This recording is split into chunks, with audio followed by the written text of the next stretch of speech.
Hey guys, Mighty Gazelle here with the review of My Hero Academia You're Next. Just saw it about half hour ago. Came home, have some thoughts to share. I do these for every single My Hero movie. I will give a review, some thoughts, a score. I'm not a movie critic, but you guys like My Hero too, and I like sharing my thoughts. So, first and foremost, great movie. Had a great time. Definitely worth seeing. Definitely go see it if you're a fan. I had a great experience, and basically there's only like one other person in the theater with me, so it was more or less a private showing. It wasn't on a Thursday night, so I kind of expected that. I'm sure it'll be busier this weekend. I saw it in dub, and yeah, and it felt like a very quick movie. So I have some thoughts. I'll go spoiler free at first, and then I'll pop this up when I have spoilers. When I get to the spoiler section. Can I move that? Yeah, let's go. Yeah, no, that's fine where it was. We'll leave it there. But again, I'll pop that up when I get to spoilers because we'll keep it spoiler free because I know a lot of people don't like spoilers. So, just general thoughts, no specifics. Some pros and cons, and again, I won't say why for like specific details for this stuff. Pros: Julio and Anna, amazing. I really loved their story, their characters. They're a lot of fun, and they're right up there with Rhodey as the best movie original characters. They're great. I found them a continuously great plot line throughout the whole movie. They're awesome. So they're great. I love them. Darkmite.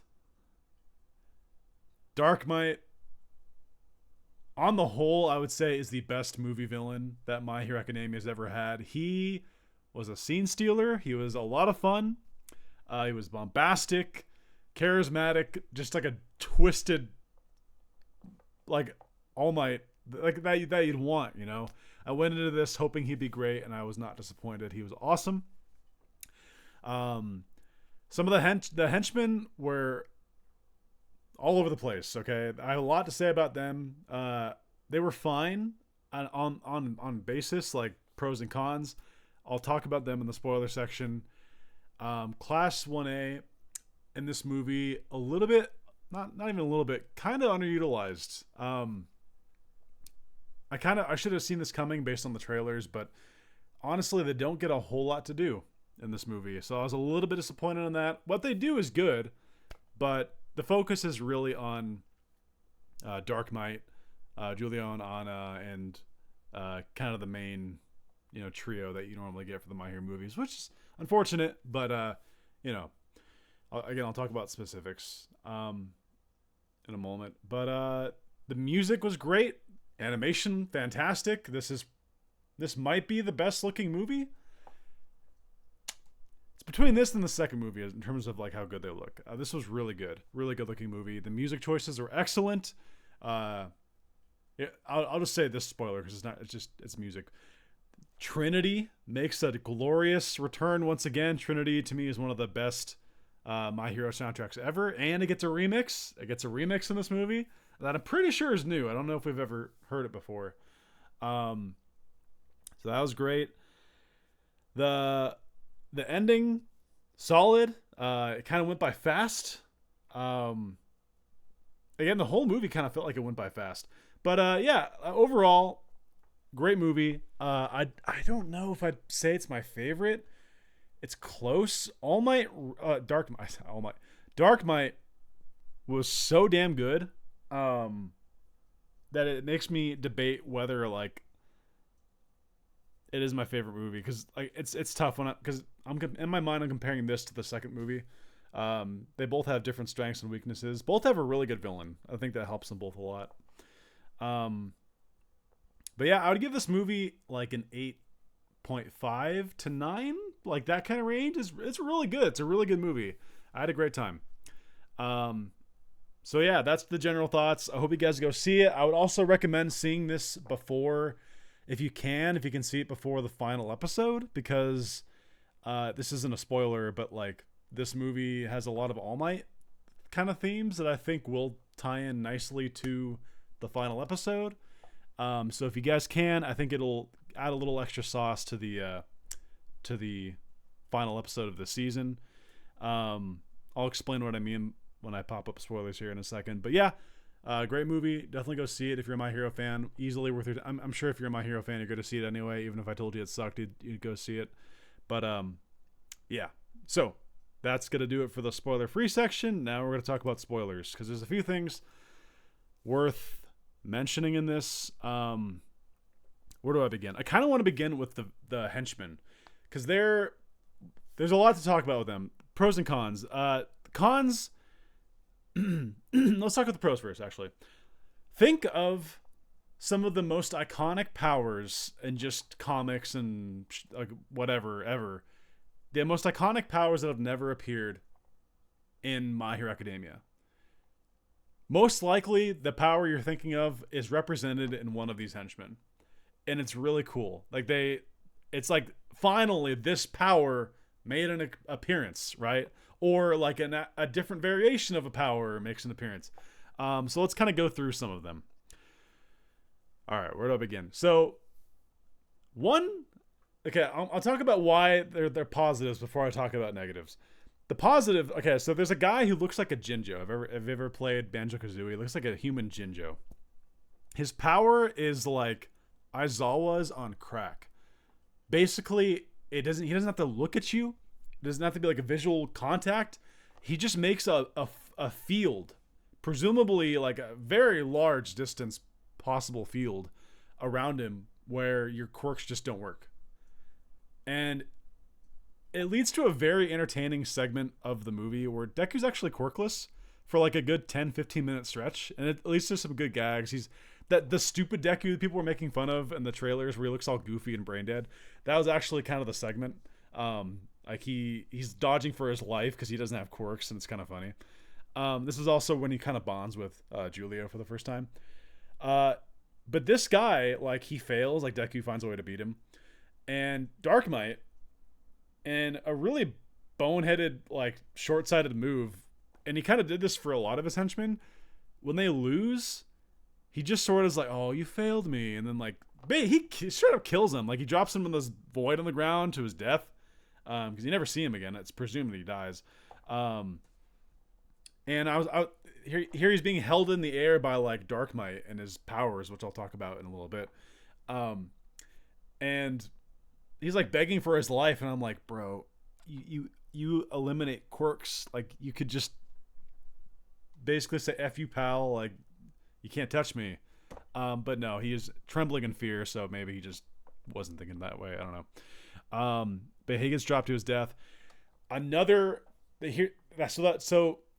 Aizawa was quirk on steroid. That's one of the minions' powers. Another one. There's a set of two. Remember the big giant ape-looking guy with the little guy on his shoulder? So the big guy, his power, teleportation, a classic, like a thing that hasn't appeared in My Hero. Teleportation. That's a big one. He can just, like, boom, you're over there. Boom, I'm over here. Like, it's not warping like Kurogiri. He's just straight up just like teleports wherever he wants. The guy on his shoulder, telekinesis. He can just look at an object, pick it up, and throw it at someone, or like large objects at that. These are all staple superpowers that just never appeared really in My Hero, and they get defeated like that. This one's not that bad. They get defeated by Todoroki and Bakugo. Why it's not that bad? It kind of ends on a whimper. They just kind of like lose. But what I like about this fight is Todoroki and Bakugo back to back. Bakugo being cooperative for once, and they actually like form a plan. It's really cool. Really good moment. I like that a lot. Another minion's power. We don't even really get to see what this guy's this power was. He's like pretending to be a dungeon master, and basically Bakugo's squad just powers through whatever thing he was doing, and they just beat him, and he dies or whatever because Dark Might like kills him. He was meh. And then lastly, the one I want to talk about is the hot like goth looking girl that everyone's freaking out about. She basically has kind of like how do I say this? Basically like a better version of Shinzo, where it's like a brainwashing. Okay, so she can brainwash people like just by like being near them, and just, I'm just gonna brainwash you. She doesn't need speech or anything like that. But this led to probably one of the craziest things in the movie, and I was like, oh my god, they went there, holy shit. So basically, when she mind controls someone, and she's powered up by Anna. We'll talk about Anna in a moment, but basically her power is even stronger. They get put into a dream of like their best case scenario in life. Like it's meant to keep them there, and then they just kind of drop passed out, hallucinating this dream of theirs. The dreams that they show of the students, some of them are like, this is some of the best stuff in the movie, and it kind of goes by fast, but and it's heartbreaking too. So let me use an example. Ida's dream is running alongside his brother, being heroes, and it's just so sad because we know his brother is paralyzed, but they're running through the streets being heroes, and they look so happy. And then you cut to Shoto, his dream. You have Natsu. We have the entire Todoroki family. That just happy, like they're sitting down playing soccer in the courtyard. You have Ray and Endeavor just sitting there, and Toya, even Toya is like a normal kid, and they're all just a happy family. And I'm just like, bro, you freaking went there. This is some cursed stuff. I mean, it's great, but like, it's like a knife wound. It's like, oh, this is so sad. This is what could have been. So that was like crazy. And then you have Shoji's dream. He's just walking alongside this path with the girl he saved. It's like a happy memory. It's just, man. And then it was funny. They had Kaminari and Mineta. They shared a dream, which is, guess where this is going. They're just standing there in this dark abyss with a spotlight, and a bunch of hot girls come out like, oh, look, it's heroes. And they're both like, oh, it's girls. And, like, so their dream was kind of straightforward. But that was great. And then later, Deku gets there, and she does the thing to him. His dream is so sweet.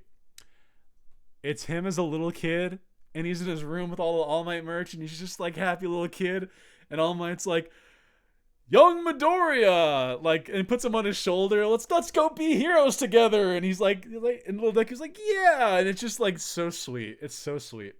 And then he gets kind of snapped out of it by the users, which is a really cool scene. That the first user and all the other ones show up and say this is just a dream. That was great. One scene I forgot to mention is earlier when All Might. So the movie starts really quick. Like you just get into it. Like you just boom, boom, boom. They're wrapping up like escapees and villains and stuff, and then all Dark Might appears, and it's just pretty quick. This is like a nitpick on my part. While I'm watching this, it's like the very first scene of the movie, and I get it. I should give it a pass. They wanted to save on like, reanimating an iconic moment. I get it. But basically, it's Dark Might in his room before he's like Dark Might, and he's got all his pictures of All Might everywhere, and he's watching the scene on TV, like with the rest of the world watching the fight live, and it kind of takes me out of it because I'm a nerd like this, but they basically just show the anime episode on the TV. They don't like animate it like it's from a perspective of a newscopter. So we're getting like up close POV shots from All Might and from All For One, and we hear their dialogue like clear as day. And it's just like, and I just can't help thinking, man, like that means like the world, according to this, the world heard when All For One literally shouts, Izuku Midoriya, he's the one you passed one for all to, isn't it? Like according to this, the world would have heard that because they're just hearing this dialogue clearly. So that was a little bit of a bummer. I get why they didn't just like reanimate the fight from a distance, like how the world would have seen it, but it felt a little bit lazy. And not a big deal. I get it. The point is that he's watching this fight live, and then he misinterprets the "you're next" thing. So it's fine. It's the first scene in the movie. It goes by quick. There's a really funny scene where Dark Might's finally like he's in his ship. They're starting to make their moves and stuff, and Dark Might calls All Might. All Might's at UA, this command center with like all the other Tsukaichi and everyone. And it's just so funny. You're hearing Chris Sabat but again, I saw this in dub, like argue with himself. Like you have Dark Might who's calling to like say, "Don't worry, All Might, I'm doing this in your honor. I'm gonna carry on the torch and all that." And then you have All Might and says, "The fuck you will," and then like they just kind of go back and forth. It's just funny. You're hearing like Chris Sabat voice good All Might and then bantering with Dark All Might. It's just a really fun moment. I was kind of giddy during that. That was great. Julio and Anna, I said this before, they were great. Really sweet, tender backstory. Basically, her power kind of goes off on its own. Her power is like enhancement or like it. Basically, if you're compatible, and that's the point of the movie, is where very, very, very, very few people are compatible with her quirk. If you're not compatible, you just get knocked out. So they keep testing people to see if they're compatible. But if you're compatible, basically she can amplify your power, whatever it may be. And that's why Dark Might's after her. Dark Might, we'll talk about him in a moment when I wrap things up, because he'll be at the end. And his power with his right hand had the ability to nullify quirks. So there's two people in this movie who had the power to nullify quirks, which is interesting. And so he was hired as her butler to like, whenever she was having an episode, to like calm her down with his power. It still hurt him a little bit, but he was happy to do it. They had a close bond. Their whole story is great. And then I want to talk about negative real quick. Class 1A, really underutilized. Like they were in moments of having, they were fighting almost the whole movie, but really you didn't see them that much. Think of their epic stuff they got to do in the second movie, but just like water it down a lot. Like they kind of just gave them generic fodder to fight like an army of guys. And there were some cool moments, like Momo made a laser cannon that like swept the whole field and took some stuff out. That was cool. But on the whole, I really felt like most of Class 1A didn't get to do much. Kind of disappointing. You guys know me. I love Class 1A. So there's that. And then I want to talk about Dark Might and the finale. Great fight. It was just really entertaining. So Dark Might, his power is, I think it's called alchemy or something. Basically, and they're thinking about it, there might actually be a Full Metal Alchemist reference in this movie, because well, I talked about the Jinjo looking guy when he failed All Might or Dark Might and he's about to get killed, and Dark Might says something like sloth, that's one of the deadly sins or whatever. Like it's kind of like you could think of like, oh, it's a Full Metal Alchemist reference, and then what do you know, alchemy is his power. During this whole movie, I'm thinking like, what the hell is All For One doing? Why has he not like piqued his interest into this guy? Alchemy, it's a freaking good power. Like holy shit. But I get it. You know, don't cross the streams, Ray. But yeah, his power is really cool. He doesn't have the physical strength of like an All Might or something, but the way he fights, it's really creative. He can turn basically any matter into whatever he wants, and he can manipulate it. It's really sick. Visually fantastic fight. Obviously, it's Deku, Todoroki, and Bakugo doing their thing at the end. It's great. Here's the part that I referred to earlier, where it might benefit you to. But I'm at 18 minutes recording. Sorry if this is dragging for some people. This is the part where I really think it'd actually be beneficial. It'd be nice if you could see this movie before the finale, or seeing the finale, because a lot of this movie, like Dark Might, is just like, forget All Might. He's useless. He's washed up. He's no longer great. Like he keeps kind of like bashing on him, and like the trio, they have this really great moment where they first start fighting with him, and this is probably like my favorite moment of the movie, to be honest with you. First it's Todoroki. He's like saying like, you're no All Might. All Might, it wasn't about strength, or it wasn't about power, it was about like what he did with it. And like Bakugo comes in and calls him a fraud, which is amazing. I love that. He straight up says, a fraud like you. Like I like calling him Fraud Might because it's funnier than Dark Might. But Dark Might was extremely entertaining in this movie. And then Deku, finishes off their speech like with a nice badass attack move. He does several attacks in this. The last thing I want to talk about is the finisher. Oh no, there's actually one other little thing I want to mention before the climax part of the fight. There's a surprise cameo, I guess you could say. Not really, but Mirio's actually in this movie. Mirio actually he shows up like halfway in, like he pops up on this flying fortress they're on, and he's like, "Oh yeah, they sent me to help out," and like he doesn't do a whole lot, but he kind of has some funny moments. There's a moment where like Hawks has like binoculars or something, and you have Mirio popping out of the ship doing like Morse code with his body to tell him what's happening. It's pretty funny. He doesn't do a whole lot, but it's cool that he's here. I don't know, seeing Mirio in a movie is just cool. I don't know, something about it is fun. And then so the fight ends with, like, you might be thinking, how do you top the endings they've had to other fights? Bro, Deku has a sequence where he literally rattles off like every single Smash move that All Might has ever done. Detroit, Wyoming, Texas, New Hampshire, just like all of them in succession, whooping this guy's ass, and it's so fun.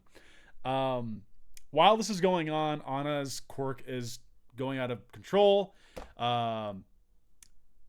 Julio is trying to save her, and then this outpouring of energy she's laying out kind of revitalizes Dark Might, who just got his ass whooped, and he becomes like a giant kaiju monster. And this part gets a little bit weird. It's cool though. It's sick. It leads to some of the most spectacular moves of the movie. But they long story short, they beat him, and a really cool twist. So the whole movie, Julio is trying to assassinate Anna. You might be thinking, why? She made him promise that if her power ever consumed her, like they feared it would, because as she grew up, it got stronger and stronger. She asked him to kill her because she'd rather be dead than let it consume her and hurt people and whatnot. So that's why most of the movie he's trying to kill her. Also, he lost his right arm in an accident when their household fell, I believe. So he wasn't able to use his power to like nullify her quirk anymore. The way the movie ends, they do this in such a clever way. So you know how her power is amplification, right? So they're hugging, and her power is going out of control. And despite the fact he doesn't have his arm anymore, her power amplifies the innate quirk factor within him and powers him up to the point where he permanently nullifies her quirk, which is just fascinating. It's a fun scenario. I like how this worked. So she ends the movie quirkless, and he's like, I fulfilled my oath to you. I no longer work for you. And kind of like, this part's kind of weird. He kind of like walks away, and it's like, bro, where are you walking? Like, there's a cliff that way because they're on the trash ship. Maybe he's just walking to walk his way down. I don't know. But she hugs him, and then she's like, I don't care. We're finally like equals now. I'm glad you don't work for me. Like, so they end up together, and it's just it's a very much like Romeo and Juliet. I guess like Romeo and Juliet. No, Julio and Anna. Whatever. It's late. So yeah, that's kind of how that wrapped up. And there's a post-credit scene. Don't wait for it. It's nothing. It's literally like 10 seconds. It's All for One in the cave, and then you see Shigaraki, and his eye goes like, boom, like it like lights up. And that's it. And that's like the dumbest post-credit scene ever. So yeah, I guess I'll remove this now. And that was My Hero Academia. You're next. There's some flaws to it. I thought the minions were kind of like, I don't want to say wasted potential. Like, it's crazy. This movie, the ending fight was terrific, but that was kind of the only real like fight, really. I mean, there was other like small skirmishes, but nothing. Like, if you saw the third movie, World Heroes Mission, like the side fights in that were like crazy. And I actually kind of like that they're not absurd in this one. By the way, I forgot to mention, I guess I'll put the spoiler thing back on. There's another minion. There's another minion whose power I didn't talk about. Literally the power to slow down time. He's like Neo in like the Matrix. And he makes like a force field around him where he can slow down anything that enters it. It's really cool. He also kind of like got axed quick. So, you know, spoilers going away. And yeah, like, I don't know. I really enjoyed the movie. It's carried heavily by great moments with Deku and the main three, which I love them, but god damn, they're always at this. They hog the spotlight. They're just like hungry hippos, but they take all the spotlight, you know. But they're great. They're amazing. Julio and Anna are fantastic, and Dark Knight. Those are the three like big pillars of this movie that just make it so good. The minions are kind of like mostly forgettable, unfortunately, and then Class 1A kind of gets delegated to doing random off-screen shit. So not a perfect movie, but I definitely liked it a lot. I'd say I probably liked this better than World Heroes Mission. Again, Rhodey and Julio and Anna are now the holy trinity of the movie characters. I think they're amazing. Not to bash on Melissa or the kids, Maharo and stuff from the second movie, but these three are spectacular. Is it my favorite?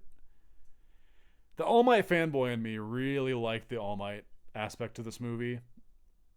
I'd have to think about it. It's close, but that's a good thing. If I'm saying it's close to the second movie, which is the movie that I think most people like the most, I'd take that positively. I'd have to let it kind of sink in for a bit. But yeah, I've said all I want to say. Not a professional movie reviewer. I just kind of ramble, so apologies.